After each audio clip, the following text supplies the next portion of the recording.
Meus irmãos, nós vamos abrir a palavra de Deus na carta que o apóstolo Paulo escreveu aos crentes em Roma, em seu capítulo número 12, dos versículos 9 a 21. Carta de Paulo aos Romanos, capítulo de número 12, versículos 9 a 21. Diz assim a palavra do Senhor: O amor seja sem hipocrisia. Detestai o mal, apegando-vos ao bem. Amai-vos cordialmente uns aos outros com amor fraternal, preferindo-vos em honra uns aos outros. No zelo, não sejais remissos, sede fervorosos de espírito servindo ao Senhor. Regozijai-vos na esperança, sede pacientes na tribulação, na oração, perseverantes. Compartilhai as necessidades dos santos, praticai a hospitalidade.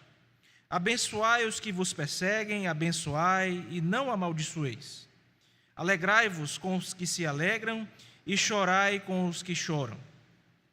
Tende o mesmo sentimento uns para com os outros. Em lugar de serdes orgulhosos, condescendei com o que é humilde. Não sejais sábios aos vossos próprios olhos.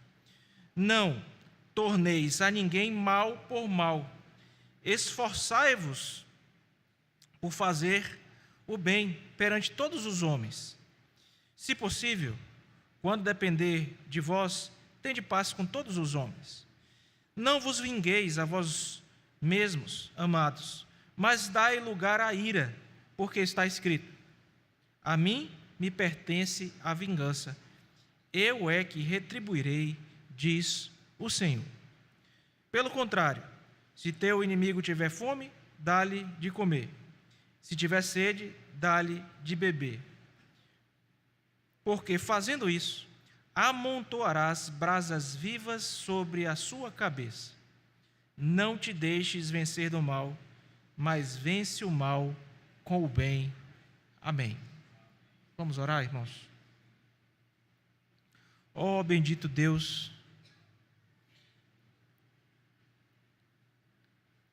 Tu sabes, ó Deus, realmente quem nós somos. Tu conheces, ó Deus, as nossas reais necessidades.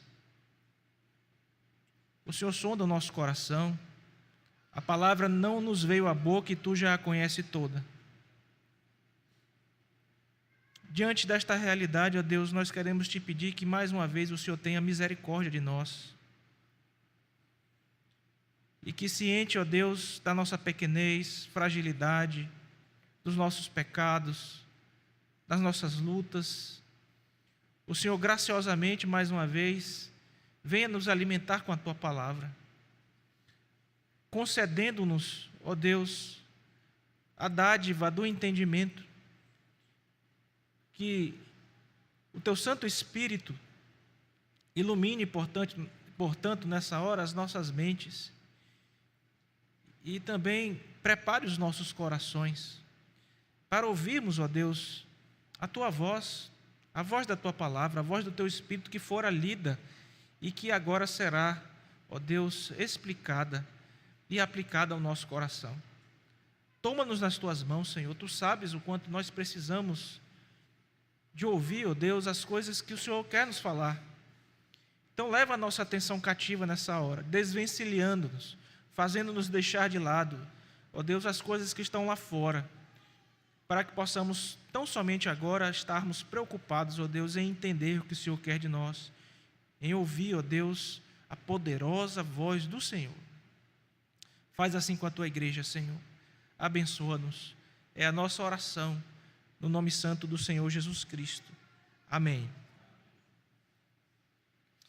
Meus irmãos, o nosso tempo é um tempo muito difícil, porque nós vivemos em um mundo que é marcado pela hipocrisia nos relacionamentos.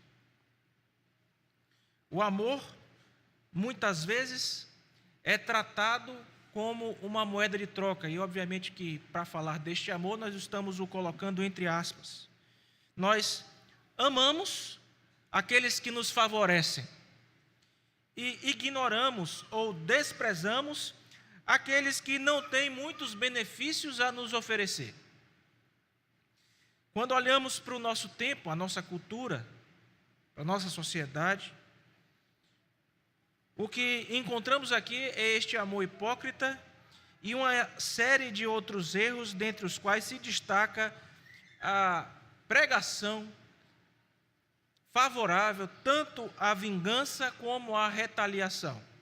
Então, o meu amor é hipócrita e o meu comportamento é um comportamento equivocado. Quem nunca ouviu frases tais como: não se deve levar desaforo para casa, eu mesmo não levo desaforo para casa. Ou, se alguém te fizer um mal, pague na mesma moeda. Alguns anos atrás eu tive a oportunidade de assistir pela primeira vez um filme cujo personagem principal se chama John Wick. E a história começa de forma trágica, a história deste personagem. O protagonista, interpretado por um autor que nós conhecemos bem, que é o Keanu Reeves, autor de filmes como Matrix, por exemplo, é um assassino, na verdade um ex-assassino, que naquele momento de sua vida buscava tentar uma vida tranquila após a morte da sua esposa. Esta já havia falecido e a última coisa, o último presente que ela tinha deixado para o seu marido, para o Wick, portanto, foi um filhote de cachorro. Um filhote de cachorro que o filme gostaria de retratar como, portanto, um animalzinho que era uma espécie de símbolo daquela relação e, portanto, aquele animal carregava algo que mexia muito com o sentimento do protagonista. Então o filme nos diz que certo dia alguns criminosos, que eram criminosos do mesmo passado que ele houvera deixado, roubaram seu carro e cruelmente chegaram na sua casa, destruíram tudo, inclusive mataram o seu cachorro.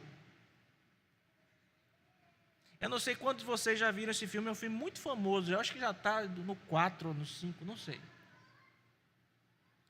E então, irmãos, depois da morte desse cachorro, o protagonista, o John Wick, embarca em uma jornada de vingança brutal, matando dezenas, se não centenas de pessoas, porque o seu cachorro foi morto.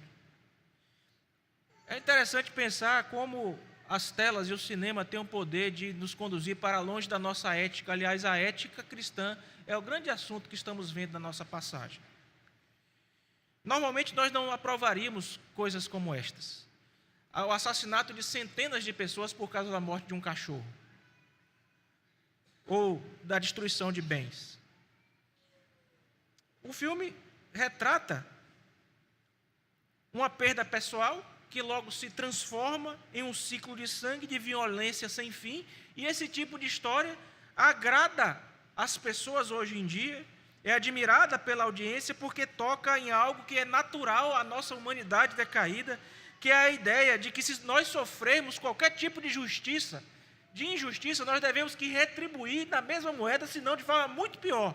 Olha, você não pisa no meu pé não, porque eu dou um chute no seu joelho. E se você chutar o meu joelho, eu lhe dou uma voadora.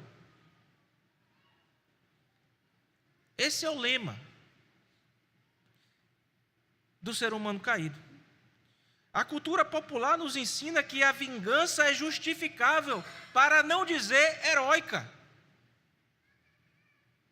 Frases como, não levo o desaforo para casa e eu pago na mesma moeda, retratam este imaginário popular que está consagrado naquilo que são as práticas. Mas será que esta é a forma correta de responder ao mal? E se houvesse um caminho melhor? Irmãos, o problema que nós enfrentamos não é novo. Uma espécie de John Wick já nos foi apresentado muito antes, lá no livro de Gênesis, quando um homem chamado Lameque, que era tataraneto de Adão e Eva, pela linhagem de Caim, trineto de Caim, portanto, foi um homem muito mau. O primeiro polígamo narrado na Bíblia, tinha 2 esposas, Ada e Zilá. E por suas palavras de orgulho e vingança, nós entendemos quem foi ele. Onde ele se vangloria de matar um homem simplesmente porque o homem o feriu. E de falar que a sua vingança seria múltiplas vezes maior do que a de Caim. Ora, tudo isso nos conduz a essa condição terrível da humanidade depois da queda.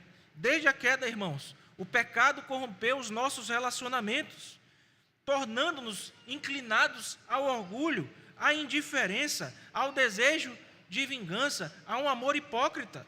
E no tempo de Paulo, os cristãos em Roma passavam por perseguições, passavam por injustiças, e certamente muitos deles estavam sendo tentados a retribuir o mal com o mal, e a viver um cristianismo superficial, sem amor verdadeiro e baseado na vingança.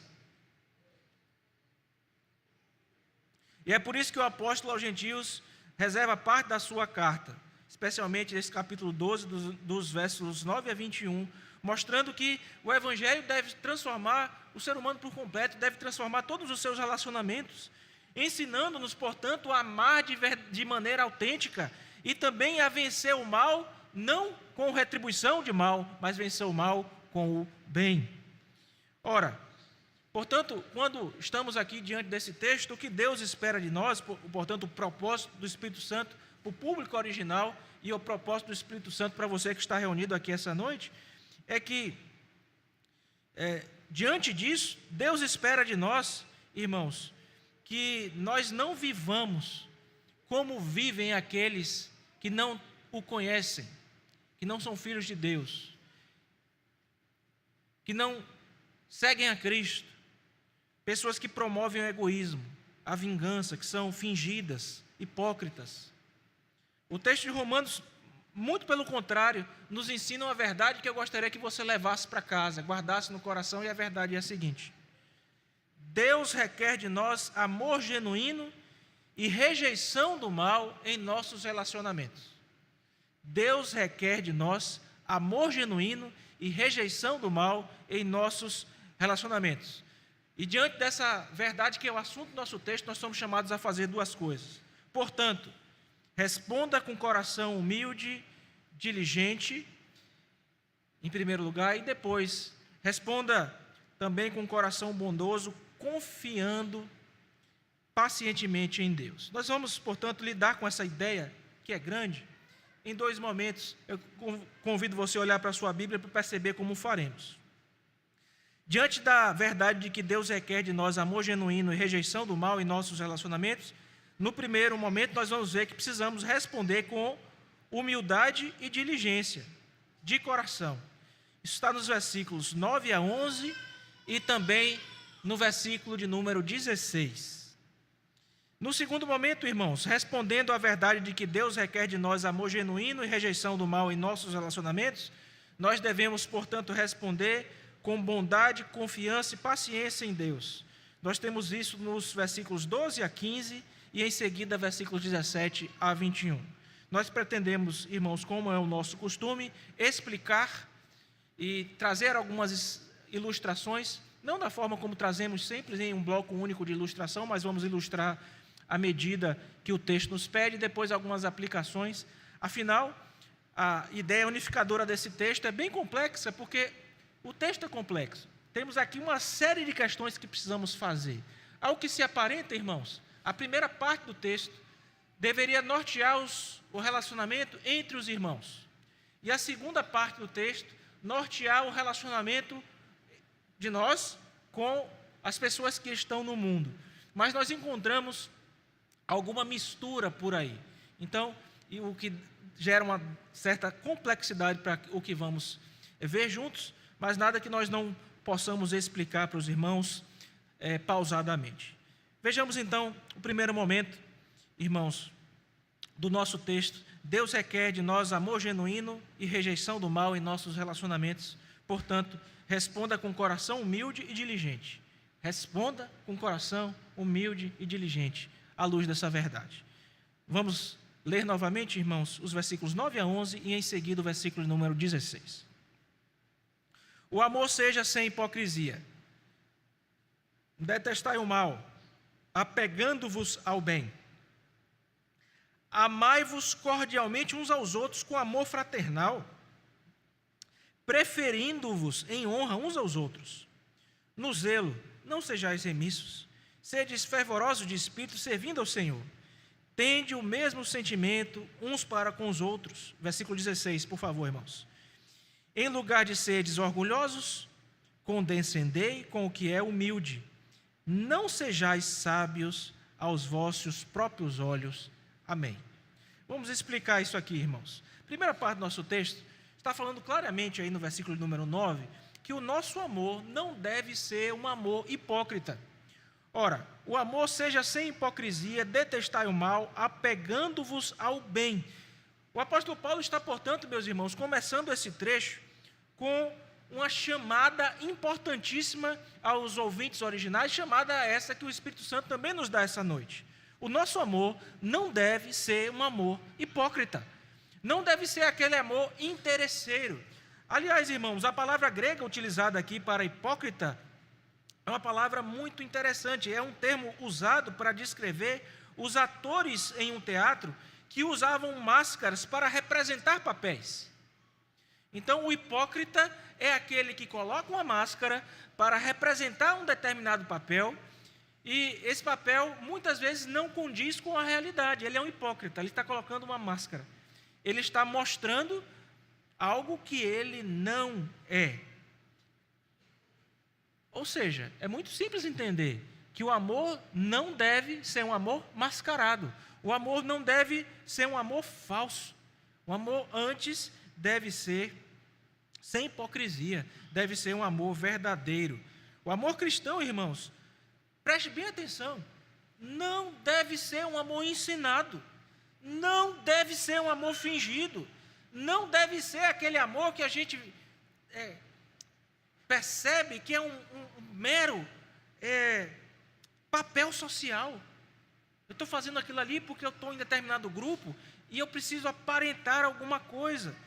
O amor cristão não deve ser mera aparência externa, antes tem que ser autêntico. Todas as vezes que o nosso bendito Redentor lidou com os hipócritas, nós enxergamos isso bem claro nos evangelhos, nós sabemos o quão duro ele foi com eles, chamando-os de raça de víboras, de mentirosos, sepulcros caiados. Por fora aparentavam ser determinada coisa, presbítero Paulo, mas por dentro eram outra, completamente diferente. Irmãos, o nosso Deus abomina a hipocrisia. E se o amor é a marca do cristão, nós devemos amar a Deus sobre todas as coisas e amar ao próximo como nós mesmos. É muito claro, é óbvio que o mandamento de amar não pode ser uma mentira para nós, não pode ser uma falsidade.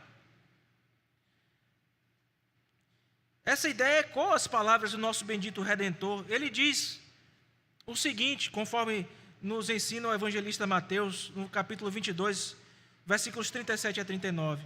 Respondeu-lhes Jesus: amarás o Senhor teu Deus de todo o teu coração, de toda a tua alma, de todo o teu entendimento. Esse é o grande primeiro mandamento. O segundo, semelhante a este, é amarás o teu próximo como a ti mesmo. E então, irmãos, o apóstolo Paulo vem trabalhando essa noção do amor sem hipocrisia e chega aqui em uma ordem direta. Aliás, o texto é composto de várias ordens, algumas no imperativo, no original grego, outras no imperativo, pelo menos no português. E a primeira delas que nós encontramos aqui é a seguinte: detestai o mal. Dá uma olhada aí para o primeiro versículo que nós estamos olhando agora. Detestai o mal. Irmãos, essa palavra aqui, utilizada para detestar, é extremamente forte. Ela indica que nós devemos sentir ódio intenso pelo mal. Nós devemos sentir aversão profunda a tudo que é mal, portanto, a tudo aquilo que se opõe a Deus. Eu recordo, irmãos, obviamente, inicialmente das páginas das Sagradas Escrituras, do ensino de Cristo, do ensino dos apóstolos, o retorno disso nos nossos pais reformadores e, posteriormente, o desenvolvimento disso nos nossos pais puritanos. Os puritanos eram muito duros e incisivos em dizer: não brinque com o mal, não brinque com o pecado, porque ele não vai brincar com você. Ele vai te destruir. O diabo está aí para roubar, para matar e para destruir. É isso que o pecado faz conosco. E que, portanto, a nossa reação com o pecado não deve ser uma reação amena. Não devemos tratar o pecado como algo de somente importância, inofensivo. Muito pelo contrário, reconhecendo o poder destruidor do pecado, afinal foi por ele que Cristo precisou dar a sua vida na cruz do Calvário. Nós devemos lidar com ele da forma como ele deve ser tratado, com ódio, irmão, com repulsa. Você deve odiar o pecado com toda a força do seu coração, porque o pecado é uma afronta ao nosso Deus. Detestai o mal, apegando-vos ao bem. Então, de forma diametralmente oposta, nós detestamos o mal e nós gostamos do que é bem. Essa expressão aqui, apegando-se ao bem, significa estar colado com o bem, estar grudado com o bem. A ideia é que o crente, ele não pode se separar do que é bom, está grudado, está colado. O cristão, portanto, não deve apenas evitar o mal, odiando, tendo uma disposição de ira com relação ao mal, de luta contra os seus pecados, mas apegar-se ao bem com todas as forças da sua alma, assim como Cristo se apegou à vontade do Pai.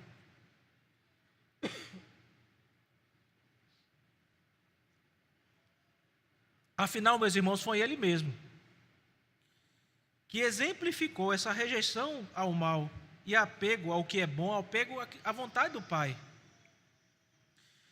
O escritor aos Hebreus nos diz no capítulo 1, versículo 9: amaste a justiça e odiaste a iniquidade, por isso Deus, o teu Deus, te ungiu com óleo de alegria mais do que os teus companheiros.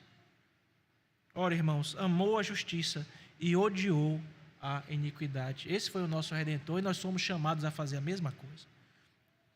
Este versículo, irmãos, é uma espécie de citação do Salmo 45, no versículo 7, uma descrição de Cristo como modelo de alguém que rejeita o mal e se apega ao que é bom. Portanto, o nosso Redentor não apenas evitou o pecado, mas odiou ativamente, intensamente, tudo que era ruim. O que reflete aqui o ensino de Paulo nesse primeiro versículo do nosso texto. O amor verdadeiro não pode ser neutro, irmãos. Ele odeia o pecado e se apega à justiça. Estamos vendo que Deus requer de nós amor verdadeiro, amor genuíno. E rejeição do mal dos nossos relacionamentos, porque a partir daí os relacionamentos vão ser todos evocados. E que, portanto, precisamos responder com um coração humilde e diligente. E acabamos de ver que o amor deve ser sem hipocrisia e nós precisamos rejeitar o mal. No segundo momento dessa primeira parte, irmãos, no versículo 10, nós vemos que o amor deve ser exercido de uma determinada forma. O amor fraternal e a honra mútua são defendidos aqui. Olhe, por favor, para o versículo 10, que diz assim. Veja que Paulo está, então, começando a explicar um pouco a respeito desse amor. Amai-vos cordialmente uns aos outros com amor fraternal, preferindo uns aos outros em honra. Amor fraternal e honra mútua são as duas questões aqui. Essa palavra amor fraternal, irmãos, essa expressão, se refere a este tipo de amor que é muito propício para nós que somos irmãos.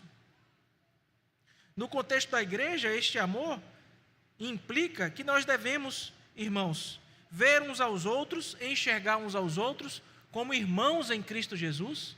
Ambos fomos salvos por Deus, ambos fomos regenerados, fomos justificados, inseridos na família de Cristo e como irmãos, portanto, estamos unidos no poder do Espírito Santo para fazer a vontade de Deus. E este amor deve marcar todas as nossas relações. O amor com que nós amamos a Deus deve marcar a nossa relação, inicialmente com os nossos irmãos e depois com todos os nossos próximos. E é muito interessante que ao falar disso, o apóstolo Paulo está trazendo aqui uma noção de honra ao irmão. Sabe por quê, irmãos? Nós não tínhamos condição de exemplificar na nossa introdução tudo que é ruim com relação à nossa sociedade e que é o foco da condição decaída que é apresentado pelo nosso texto. O que é esse foco? É tudo que Paulo precisou escrever para os crentes naquele tempo lá. Ele precisou escrever essas coisas para resolver esses problemas nele, e que são os mesmíssimos problemas que nós enfrentamos hoje, e que a solução está em Cristo Jesus. Porque a gente não consegue lidar dessas coisas como deveríamos, infelizmente. Ora, se a gente ama realmente o nosso irmão, nós somos chamados para preferir os nossos irmãos em honra. Você sabe o que é isso? Preferir o seu irmão em honra. Isso é um reforço, irmãos, à necessidade que nós temos de nos colocar no lugar do próximo e pensar em nossos irmãos, amá-los no bem deles, acima do nosso próprio interesse ou da nossa própria noção de honra, honra própria. Nós gostamos das honrarias. Nós gostamos de, em nossa condição decaída, nos sentirmos especiais e às vezes até superiores aos outros. E a palavra de Deus vai dizer, não, você deve amar seu irmão. E é interessante que quando esse amor está sendo mencionado, você tem que dizer, você tem que honrar mais a ele do que a você mesmo. Você deve preferir o seu irmão em honra. Paulo repete essa ideia em outro lugar. Quando ele escreve a sua carta aos Filipenses, no capítulo número 2, versículos 3 e 4 desta carta, ele diz o seguinte: nada façais por partidarismo ou vanglória, mas por humildade, considerando cada um aos outros, superiores a si mesmo. Não faça nada para sua vanglória ou partidarismo, mas seja humilde e cada um considere o outro superior a si mesmo.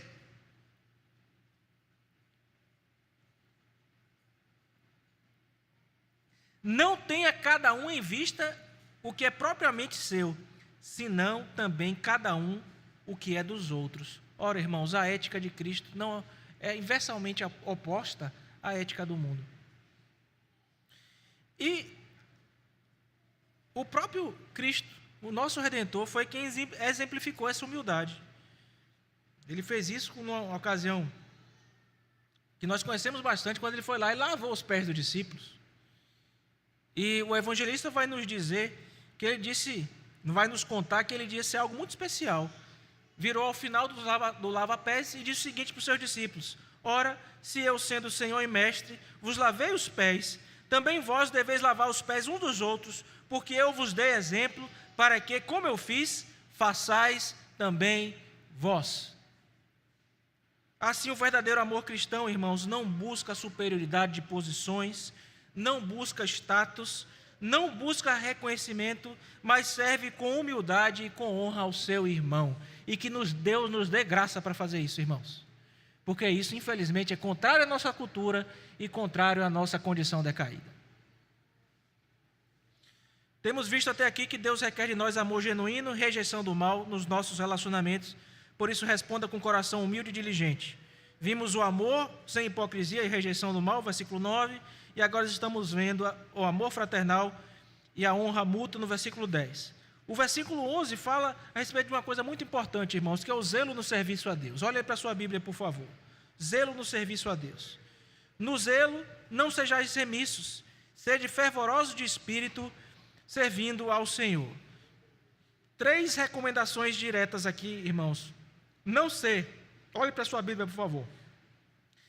Não ser remisso no zelo, remisso é ser preguiçoso, ser indolente. Então, as coisas de Deus precisam ser feitas e os nossos relacionamentos precisam ser cuidados de forma zelosa. Não seja preguiçoso ou indolente nisso. O cristão não é morto nos seus relacionamentos, o cristão não é negligente. Ao contrário, o cristão é fervoroso. Sede fervoroso de espírito. Sabe o que é essa palavra aqui, fervoroso? O que significa? Significa ferver. Está em ebulição. A ideia que o termo quer passar, irmãos, é de um entusiasmo imenso, de uma paixão ardente. Então, temos que ser zelosos, não podemos ser preguiçosos, indolentes. Temos que ser fervorosos, servindo ao Senhor. É a última questão aqui. Isso indica que a nossa vida deve ser dedicada a Deus e fazendo isso da forma como deve ser feita. E seguindo, irmãos, essa lógica, essa fervorosidade também foi vista no ministério do nosso Redentor. Nosso Redentor não lidou com as coisas sem responsabilidade, sem zelo, muito pelo contrário. Ele fez a vontade de Deus zelosamente, fervorosamente. O Evangelho de João nos conta que em determinado momento ele disse o seguinte para os seus discípulos. Os discípulos questionando-os, ele falou assim, questionando o Senhor Jesus, ele falou assim: a minha comida consiste em fazer a vontade daquele que me enviou e realizar a sua obra. Ele entendia que a alimentação que é principal para ele era fazer a vontade de Deus, o zelo de Cristo, o fervor, dedicação inabaláveis. E é por isso que Paulo, pelo Espírito do próprio Cristo, chama os romanos para que eles vivessem uma vida de paixão com zelo real. Uma quarta questão aqui, irmãos, que nós encontramos no versículo 16. Então você vai pular, por favor, aí desse primeiro bloco, versículos 9, 10 e 11. E vai pular lá para o versículo número 16, onde nós vimos a questão da humildade nos relacionamentos. Veja, como mencionei, alguns autores costumam dividir esse texto em seu primeiro bloco, na relação entre os crentes, e o segundo bloco na relação com os ímpios. Mas, em algum momento, essas duas coisas estão misturadas no texto, então nós não podemos fazer essa divisão tão estanque dessa forma. Veja aqui o versículo 16. Tende o mesmo sentimento uns para com os outros, em lugar de serdes orgulhosos, condescendei com o que é humilde, não sejais sábios aos vossos próprios olhos. 3 instruções claras. Olhe para o versículo e você vai perceber claramente isso aí. Tende o mesmo sentimento um para com os outros, em lugar de serdes orgulhosos, condescendei com o humilde, e não sejais sábios aos vossos próprios olhos. 3 ordens claras. Nessa lista que está refletindo, por exemplo, o Sermão do Monte, que está sendo ensinado aqui por Paulo. Caberia, irmãos, muito facilmente em cada uma dessas expressões um sermão. Cada uma delas. Como fez, por exemplo, o Martin Lloyd Jones ao comentar esse capítulo 12 de Romanos. Mas a nossa perspectiva hoje é ter uma visão um pouco mais panorâmica. Tende o mesmo sentimento uns para com os outros. Isso evita o quê, irmão? Evita a desunião.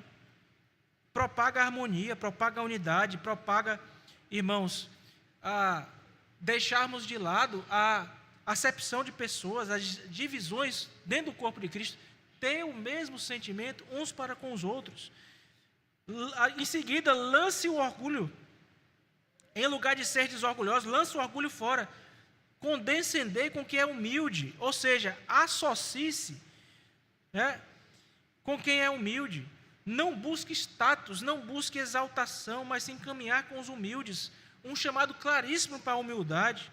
E não sejais sábios aos vossos próprios olhos. Irmão, você sabe quem é o verdadeiro sábio? Olha bastante para mim. O verdadeiro sábio não é aquele que bate no peito e diz: eu sou sábio, eu sou versado, eu sou inteligente.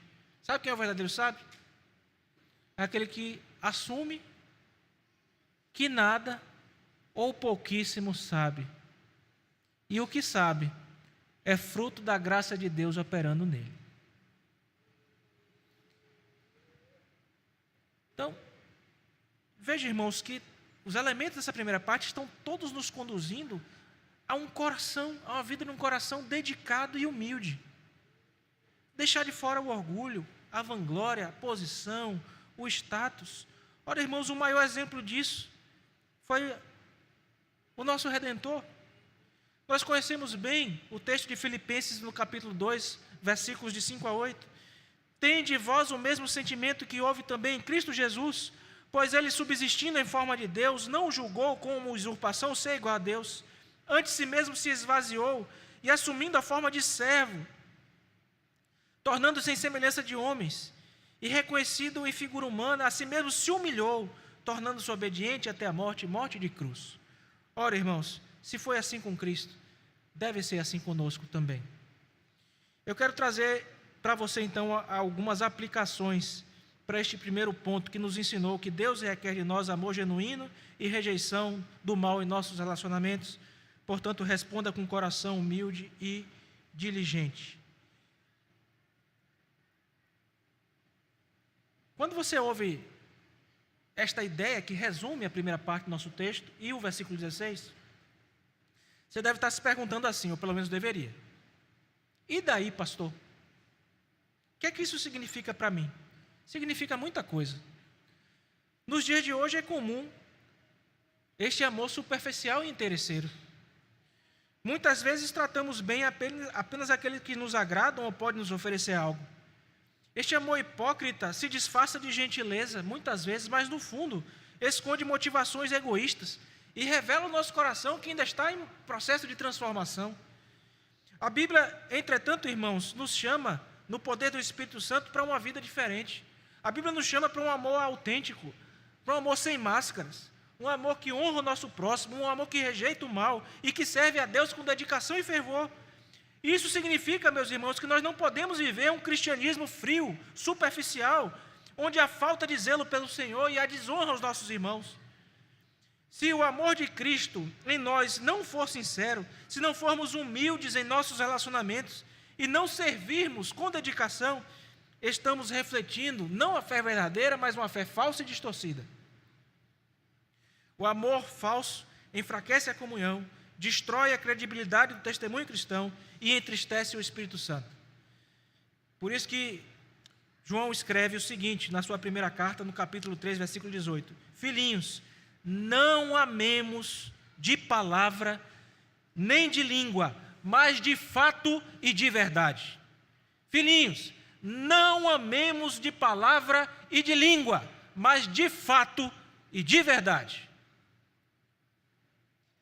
E agora, meu irmão? E agora, pastor? Como eu devo responder isso? Ora, meu irmão, diante dessa verdade, cada um de nós precisa examinar o próprio coração. Faça isso agora. E tome as atitudes práticas necessárias para mudar. Purifique o seu amor. Pergunte a si mesmo: meu amor pelos meus irmãos é sincero ou é apenas conveniente?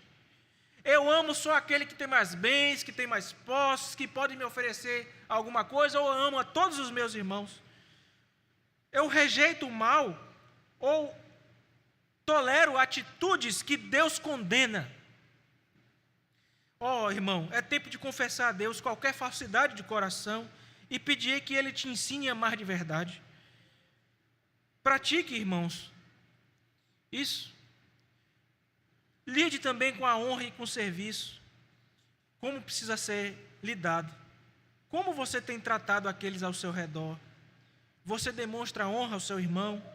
Você serve ao Senhor com paixão e zelo ou tem sido indiferente? Irmãos, primeira parte do nosso texto nos chama, na dependência de Cristo Jesus e do Espírito que habita em nós, a buscarmos formas concretas de demonstrarmos amor, seja ajudando alguém, encorajando os nossos irmãos, servindo a Deus com dedicação. Escrevendo aos Gálatas, o apóstolo Paulo diz: por isso, enquanto tivermos oportunidade, façamos o bem a todos, mas principalmente aos domésticos da fé. O amor verdadeiro, irmãos, não se limita a palavras, mas se expressa em ações. O que você fará hoje para amar o seu irmão como Cristo te amou? Estamos vendo até aqui que Deus requer de nós amor genuíno e rejeição do mal em nossos relacionamentos. E, em primeiro lugar, portanto, devemos responder com coração humilde e diligente. E, em segundo lugar, irmãos, precisamos responder superando o mal com a bondade e confiando em Deus com paciência. Deus requer de nós amor genuíno e rejeição do mal em nossos relacionamentos. Portanto, responda superando o mal com a bondade e confiando em Deus com paciência. Nós vamos ver essas verdades, irmãos, nos versículos 12 a 15, depois vamos fazer um pequeno salto no versículo 16, que já foi exposto, e veremos o último bloco dos versículos 17 a 21, que nos dizem assim, por favor, acompanhe na sua Bíblia, versículo 12. Regozijai-vos na esperança, sede pacientes na tribulação, na oração, perseverantes. Compartilhai as necessidades dos santos, praticai a hospitalidade.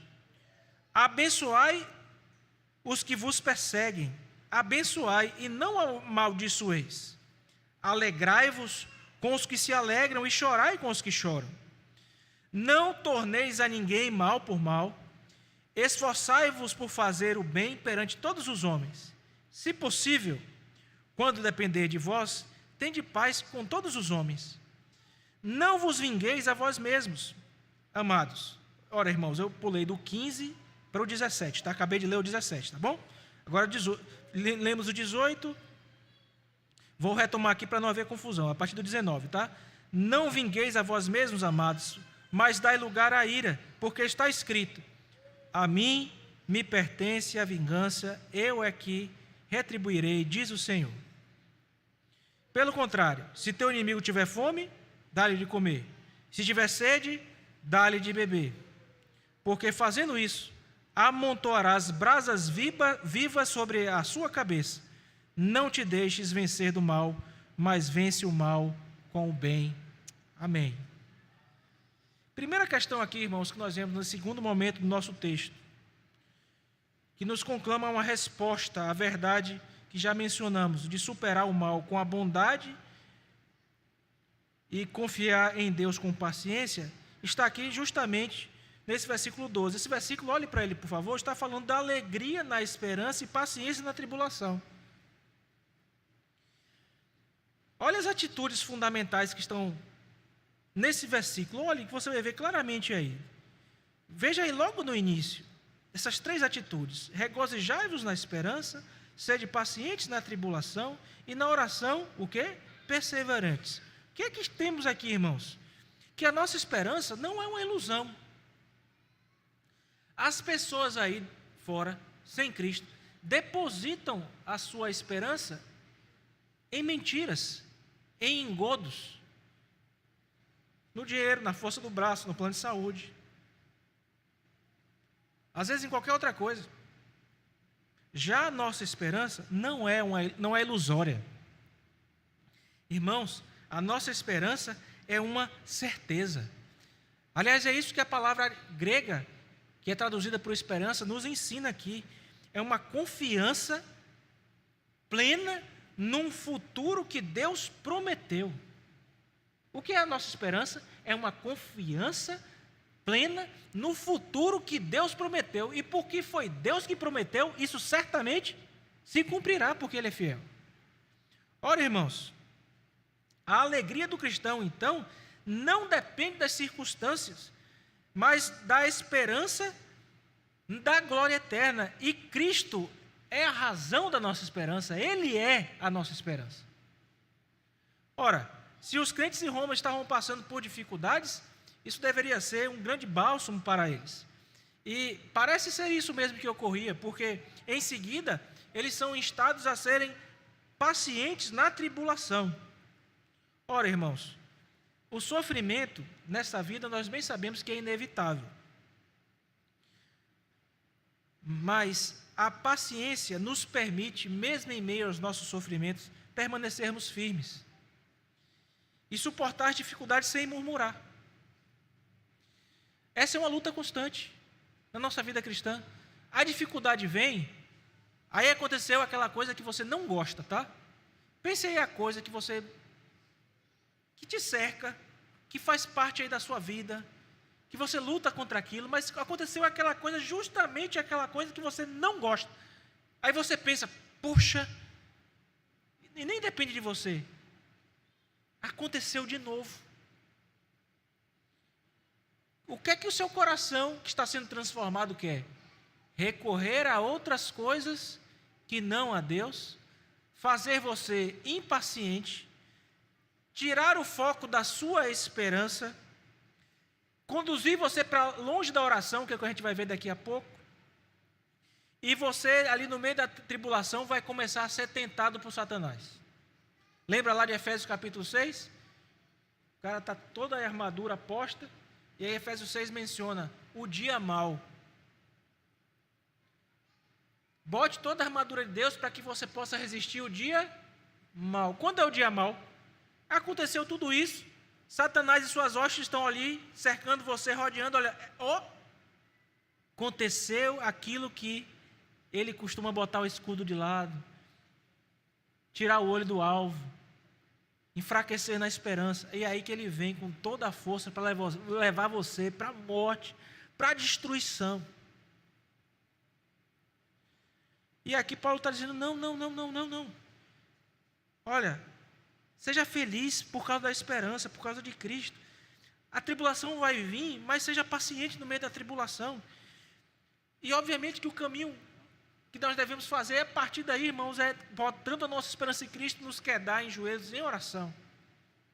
Olha aí para a última parte do versículo. Na oração, o quê? Persistentes. Persistentes na oração.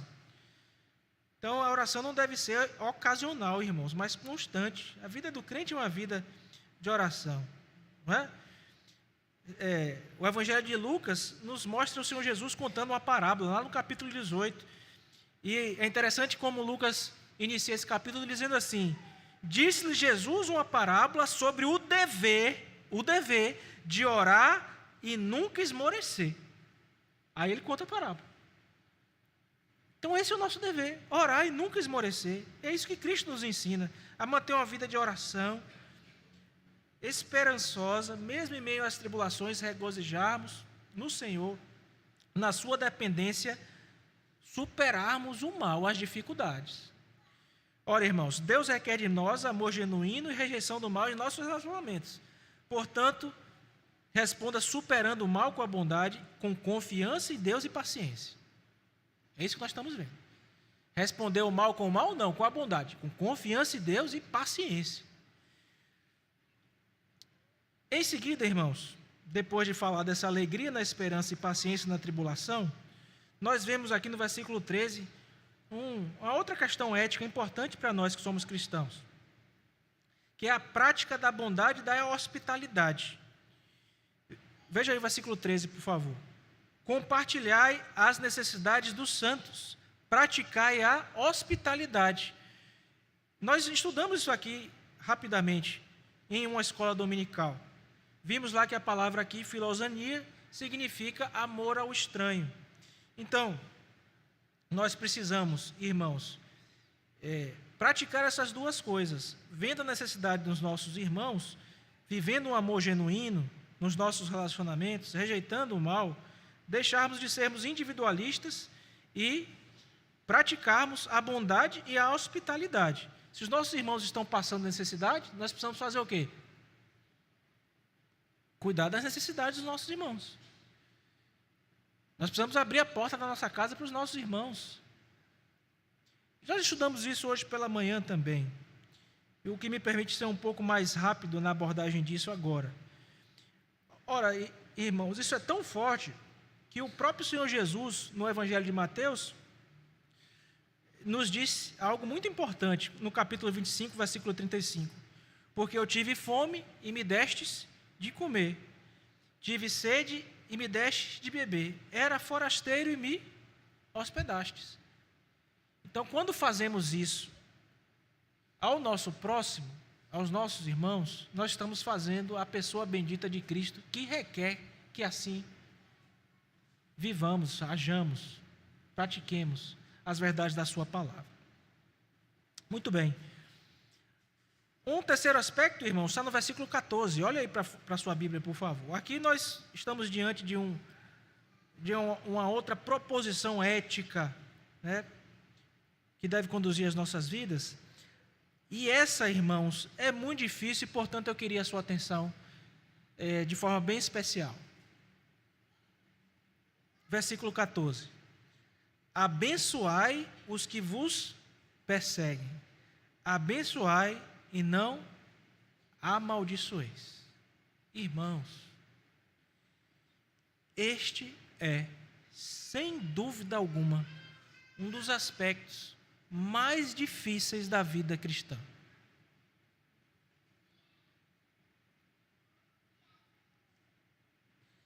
O verbo aqui,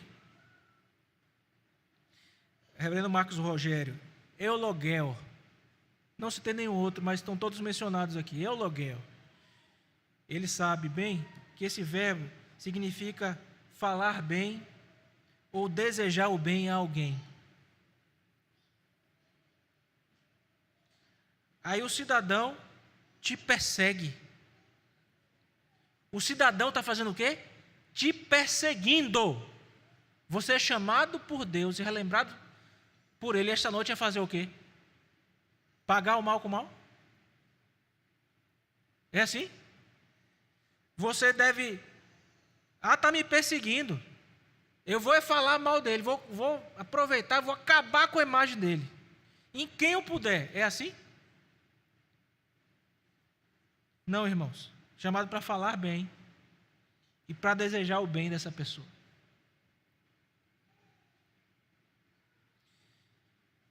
E veja, o contraste, irmãos, está muito claro. Abençoai o que vos persegue. Abençoai e não amaldiçoeis.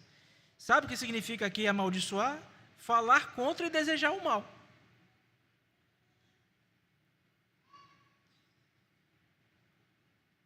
Isso reflete o ensino de Cristo.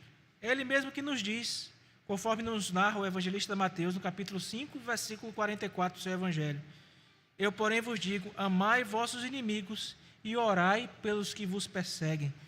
Ele, irmãos, o nosso bendito Redentor, exemplificou esse amor na cruz. Quando pendurado no madeiro, disse o seguinte: Pai, perdoa-lhes, porque não sabem o que fazem. Meus irmãos, como isso é profundo, grandioso para nós.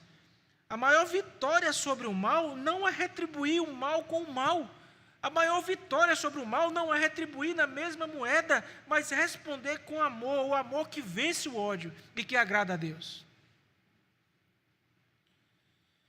Deus requer de nós amor genuíno e rejeição do mal em nossos relacionamentos, portanto, supere o mal com o bem, com confiança em Deus e com paciência.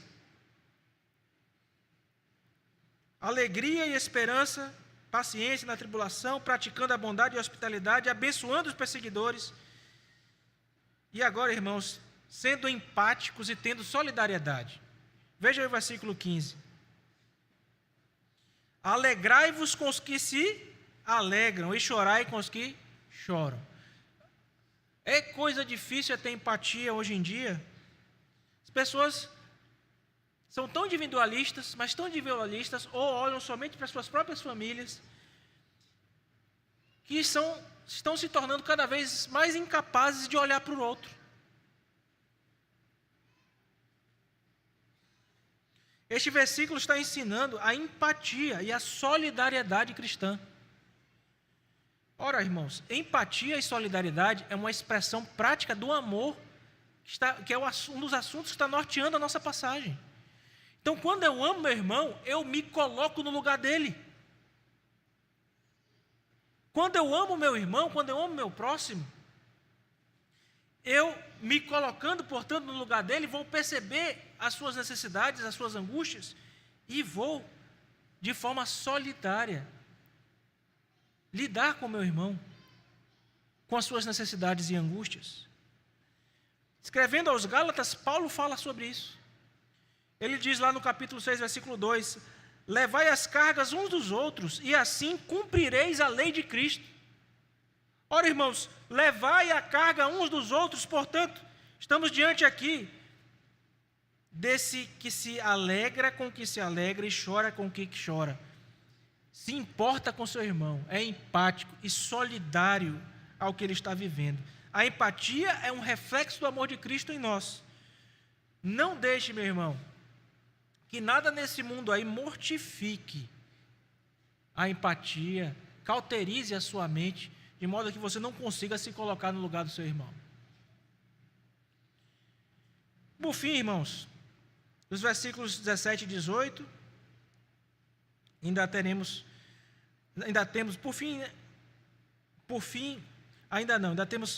alguns versículos, mas caminhando para o fim. Não pague o mal com o mal, mas busque a paz. Versículos 17 e 18. eles dizem assim, irmãos: não torneis a ninguém mal por mal, esforçai-vos por fazer o bem perante todos os homens, se possível, quando depender de vós, tende paz com todos. E aqui, irmãos, é aquilo que nós temos mencionado até agora, né? Já está bem claro a essa altura, na exposição do texto, que a vingança é um ciclo altamente destrutivo. O cristão não responde com vingança, mas com graça e com bondade. E, portanto, isso requer de nós esse esforço de fazer o bem. A ideia aqui desse esforço de fazer o bem é de planejar e antecipar-se para fazer o que é bom. Planejar e antecipar-se para fazer o que é bom, mesmo diante da maldade alheia. Se possível, quando tiver depender da gente, a gente tem que ter o quê? Paz com todos. Isso vale para os coléricos, tá? Isso vale para os brigões. Isso vale para todos quantos. Você não pode encostar o dedinho que a pessoa já fica rubra, né? Fica vermelha, já com raiva. Isso reflete, irmãos, o ensino de Cristo. O escritor aos Hebreus vai dizer: segui a paz com todos. Capítulo 12, versículo 14. Segui a paz com todos e a santificação, sem a qual ninguém verá o Senhor. Segui a paz com todos e a santificação, sem a qual ninguém verá ao Senhor. E trabalhando isso, irmãos, é óbvio que nessa esteira, no versículo 19, o apóstolo vai dizer que a vingança pertence a Deus. Não vos vingueis a vós mesmos, amados, mas dais lugar à ira, porque está escrito: a mim me pertence a vingança. Então, a vingança é uma falha. Nossa, é o pecado atuando no nosso coração. Para falar sobre isso, o apóstolo Pedro escreveu o seguinte: pois ele, quando ultrajado, não revidava com o traje, quando maltratado, não fazia ameaças, mas entregava-se àquele que julga retamente. Quem foi que fez assim? O Senhor Jesus. Ora, Cristo não revidou, mas confiou no Pai para retribuir. Nós somos chamados a fazer o mesmo. E por fim, irmãos, nós vamos aqui ver a ideia de vencer o mal com o bem. Olha aí para os versículos 20 e 21. Pelo contrário, se teu inimigo tiver fome, você vai fazer o quê? Dá-lhe de comer. Se tiver sede, o que é que você vai fazer? Dá-lhe de beber. Porque fazendo isso, amontoarás brasas vivas sobre a tua cabeça. Vamos ler juntos, irmãos, o versículo 21, que inclusive, junto com a questão do amor, é uma ideia que conduz toda essa passagem. Vamos ler juntos? Não te deixes vencer do mal, mas vence o mal com o bem.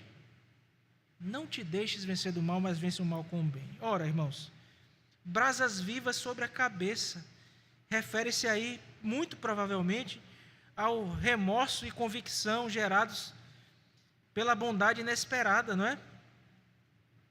O cristão vence o mal quando age como Cristo, que respondeu ao ódio com amor e respondeu ao desprezo com graça. É por isso que João, o apóstolo, vai dizer: aquele que diz que permanece nele, na sua primeira carta, esse deve também andar como ele andou. O verdadeiro discípulo imita o mestre, espelhando o que ele fez. Ora, irmãos, eu quero trazer uma aplicação muito simples para este segundo e último momento do nosso texto, onde nós vimos que Deus requer de nós amor genuíno, rejeição do mal em nossos relacionamentos, e que, portanto, precisamos superar o mal com a bondade, confiando em Deus com paciência. Diante disso, você deve se perguntar: e daí, pastor? O que isso significa para mim? Explique isso melhor. Mais uma vez, eu preciso recordar a você, meu irmão, que o nosso tempo é um tempo marcado por vingança, por ódio e por intolerância. A nossa cultura incentiva a mentalidade do olho por olho, dente por dente, ensinando que o melhor caminho é retribuir o mal na mesma moeda. Entretanto, isso não é o padrão de Deus, não é o padrão do nosso Senhor e Salvador Jesus Cristo. Muito pelo contrário, o padrão de Deus é radicalmente diferente. O cristão não vence o mal pela força ou pela retaliação. Meus irmãos, nós vencemos o mal pela bondade, pela paciência e pela confiança em Deus. Isso significa permanecer firmes na esperança, mesmo quando as dificuldades nos pressionam. Isso significa ajudar os necessitados sem esperar nada em troca. Como vimos no versículo 13. Isso significa responder à perseguição com bênçãos em vez de maldição, como nos vimos no versículo 14. Isso significa viver em empatia, alegrando-nos, portanto, sendo felizes e chorando com os que choram e alegrando-nos com os que se alegram, versículo 15. Isso significa buscar a paz com todos, evitando brigas e contendas desnecessárias dentro do corpo de Cristo. Isso significa, irmãos, como vimos em última instância, derrotar o mal com o bem, agindo com misericórdia até com os nossos inimigos. O mundo ensina que a vitória está em revidar, mas Deus nos ensina que a verdadeira vitória está em confiar nele e no seu agir, que será gracioso, bondoso para conosco, mas severo, justo e terrível com os ímpios. É por isso que Tiago diz o seguinte na sua carta, capítulo 1, versículos 19 e 20. Sabei estas coisas, meus amados irmãos, todo homem, pois seja pronto para ouvir, tardio para falar, tardio para se irar, porque a ira do homem não produz a justiça de Deus. Se respondemos o mal com ira e vingança, estamos negando a justiça de Deus. Mas se confiamos nele e agimos como Cristo, venceremos o mal com o bem. Tá certo, pastor? Como eu devo responder? E agora, pastor? Diante dessas verdades, como eu devo responder? Responda ao mal com a paciência, irmãos. Responda ao mal com a paciência. Mude a sua maneira de agir. Adote o caráter de Cristo. Você tem buscado vingança quando alguém te ofende? Você responde com hostilidade quando é maltratado? O que muda se, em vez de revidar, você demonstrar paciência e confiança no Deus que é justo? Muda que você está sendo trabalhado pelo Espírito Santo e fazendo o que deveria. Como eu preciso de graça para isso, irmãos? E eu tenho certeza que vocês precisam também. Em segundo lugar, irmãos, seja um pacificador. Se esforce para manter a paz nos seus relacionamentos.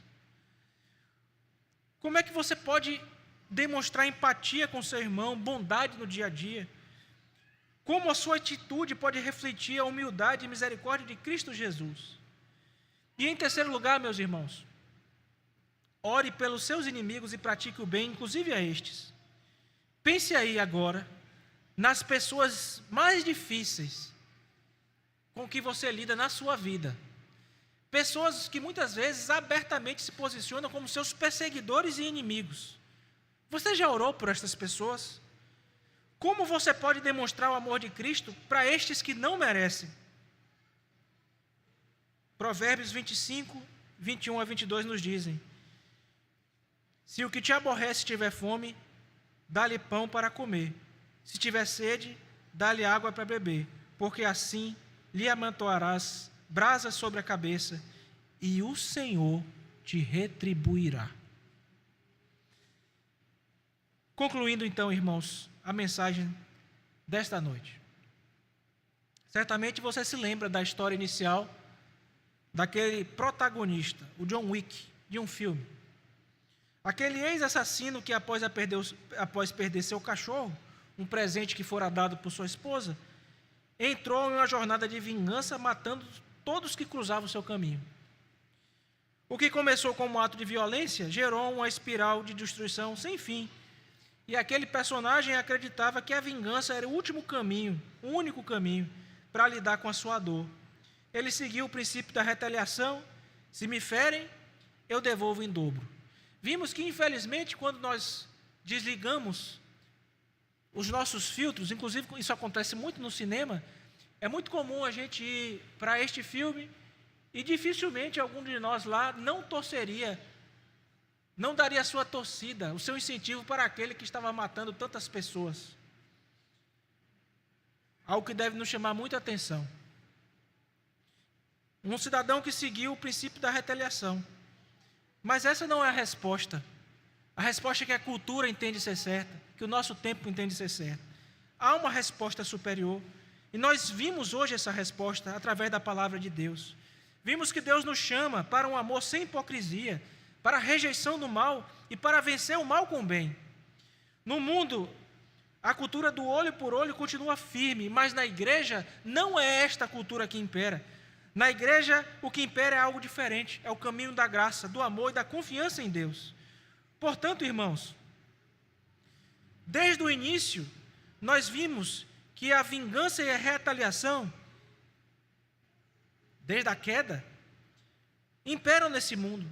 Lameque, o descendente de Caim, se vangloriava que sua vingança seria 70 vezes 7 pior do que a do seu pai. Essa mentalidade nunca saiu do coração do ser humano caído.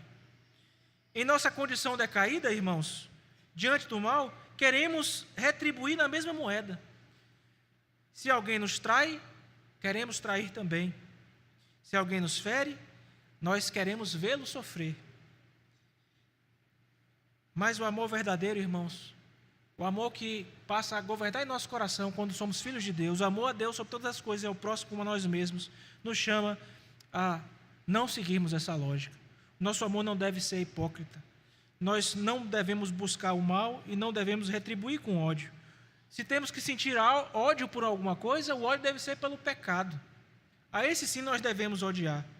Paulo, portanto, nos ensinou em Romanos 12, 9 a 21, que Deus requer de nós um amor autêntico, que se manifesta de diversas formas. E para vivermos tudo isso que fomos lembrados essa noite, nós não teríamos como não olhar, irmãos, exclusivamente para a pessoa bendita do nosso Senhor e Salvador Jesus Cristo. Se nós falhamos, irmãos, em cumprir todos esses imperativos éticos que nos foram propostos, se aqui e acolá nós tropeçamos em cada um deles, nós louvamos a Deus por Jesus Cristo, que nunca falhou em nenhuma destas coisas. Ele é a expressão perfeita do amor sem hipocrisia, um amor que inclusive amou os pecadores com compaixão e misericórdia, um amor que suportou perseguições, insultos e que não buscou vingança, um amor que rejeitou o mal e se apegou firmemente à vontade do Pai. Ele venceu o mal com o bem ao morrer na cruz pelos seus inimigos, por pecadores. E foi na cruz, irmãos, que a maior injustiça da história foi transformada na maior vitória. O mundo esperava alguém, especialmente os judeus, eles que o digam, um Messias que retribuísse violência com violência. Mas Jesus venceu através do amor e da entrega. Pois ele, quando ultrajado, não revidava com o traje, quando maltratado, não fazia ameaças, mas entregava-se àquele que julga retamente, diz o apóstolo Pedro. Irmãos, o amor de Deus é este amor. Mas Deus prova o seu amor para conosco pelo fato de Cristo ter morrido por nós, sendo ainda pecadores. Portanto, queridos irmãos, o caminho da vingança parece satisfatório ao homem mau, mas só leva à destruição. O caminho de Cristo exige humildade e confiança e leva à vida. E o convite, irmãos, do Evangelho não é para que continuemos com o mundo. Nós ouvimos aqui a verdade bíblica, ouvimos por boca do nosso pastor, pregando no poder do Espírito Santo deste púlpito, o início desse capítulo 12, onde somos lembrados que nós não podemos viver como o mundo, mas devemos ser transformados pela renovação da nossa mente. Que possamos, portanto, irmãos, viver este amor autêntico, rejeitando o mal e confiando em Deus para fazer sua justiça. Porque esse Cristo que cumpriu toda a lei, hoje, nos dá do teu Espírito. E porque temos o Espírito de Deus, somos capazes, agora, de cumprir tudo isso que o apóstolo Paulo disse aos Romanos e que o Espírito nos disse essa noite. Que o Espírito aplique a sua santa e bendita palavra aos nossos corações. Amém.